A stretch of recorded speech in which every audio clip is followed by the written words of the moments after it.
ഒറ്റപ്പെടലിൽ നിന്നും കവിതകൾ എഴുതി ഒരു പുസ്തകം പ്രസിദ്ധീകരിക്കാൻ പോകുന്ന കൊച്ചുമിടുക്കിയെ പരിചയപ്പെട്ടാലോ? കോന്നി അതുമ്പുംകുളം സ്വദേശിയും കോന്നി റിപ്പബ്ലിക്കൻ സ്കൂളിലെ 10ാം ക്ലാസ് വിദ്യാർത്ഥിയുമായ ആദിത്യ മനോജാണ് ആ എഴുത്തുകാരി. ആദിത്യയുടെ കവിതാ സമാഹാരത്തിന്റെ പ്രകാശനം 30-ാം തീയതി കോന്നി പബ്ലിക് ലൈബ്രറിയിൽ വെച്ച് നടക്കുകയാണ്.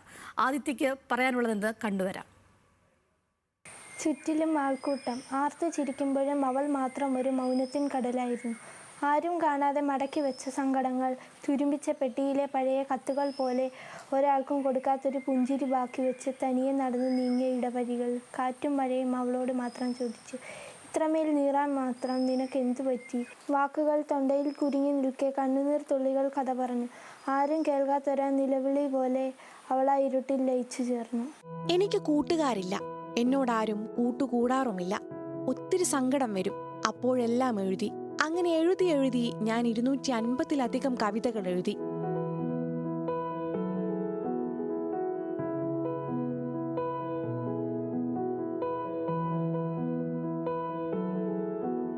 ആദ്യമായിട്ട് ഞാൻ കവിത എഴുതാൻ തുടങ്ങിയത് അഞ്ജു എന്ന് പറഞ്ഞ ചേച്ചിയുടെ കവിത വായിച്ച് ഇഷ്ടപ്പെട്ട് അങ്ങനെ ഞാൻ എഴുതാൻ തുടങ്ങി.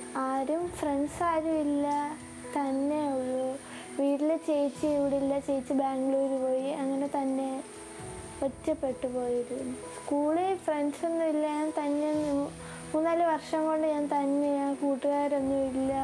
എനിക്കൊന്ന് കൈ പിടിച്ചോണ്ട് നടക്കാൻ പോലും ആരും ഇല്ലായിരുന്നു. പുസ്തകങ്ങളും വായനയും എഴുത്തുമാണ് എൻ്റെ ഏറ്റവും നല്ല സുഹൃത്തുക്കൾ. അവരില്ലാതെ എനിക്കൊരു ദിവസം പോലും ചിന്തിക്കാനാകില്ല.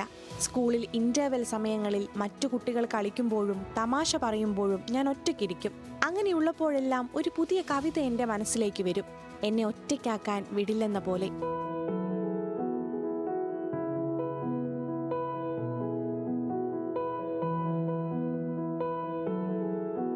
ആരോടും പറയാതെയാണ് ഡയറിയിൽ കവിതകൾ എഴുതി തുടങ്ങിയത്. പതിയെ എല്ലാവരും അംഗീകരിച്ചു തുടങ്ങി. അമ്മ ഇവിടെ അടുത്തൊരു തട്ടുകട നടത്തുകയാണ്. അച്ഛൻ വളരെ ചെറുപ്പത്തിലേ മരണപ്പെട്ടു. ആദ്യമൊക്കെ ഞാൻ കവിതയൊക്കെ എഴുതിയപ്പോൾ വീട്ടിലാരും മൈൻഡ് ചെയ്തില്ലായിരുന്നു. മേളത്തെ ചേച്ചിയൊക്കെ ആയിരുന്നു സപ്പോർട്ട് ചെയ്ത്. ഞാൻ എഴുതിയത് തിരുത്തൊക്കെ ഉള്ളത് എല്ലാം ചെയ്തു തന്നത് അവരായിരുന്നു. പിന്നെ 100 കവിത എത്തിയപ്പോഴായിരുന്നു അമ്മയൊക്കെ സപ്പോർട്ട് ചെയ്യാൻ തുടങ്ങിയത്. പബ്ലിഷ് ചെയ്യുന്ന കാര്യമൊക്കെ സംസാരിച്ചു. ഞാൻ എഴുതിയതിൽ തെരഞ്ഞെടുത്ത 47 കവിതകൾ അടങ്ങിയ പുസ്തകം പുറത്തിറങ്ങുകയാണ്. എൻ്റെ മിഴിനീർ കവിതകൾ എന്ന പേരിൽ. എൻ്റെ പുസ്തകത്തിന് ഏറ്റവും ചേരുന്ന പേര് അതുതന്നെ. 10ാം ക്ലാസ്സുകാരിയായ എനിക്ക് വലിയ എഴുത്തുകാരിയാകണമെന്നാണ് ആഗ്രഹം. കൂട്ടുകൂടാൻ ആളില്ലാത്തവർക്ക് ഞാനുണ്ടാകും, എൻ്റെ കവിതകളും ഉണ്ടാകും.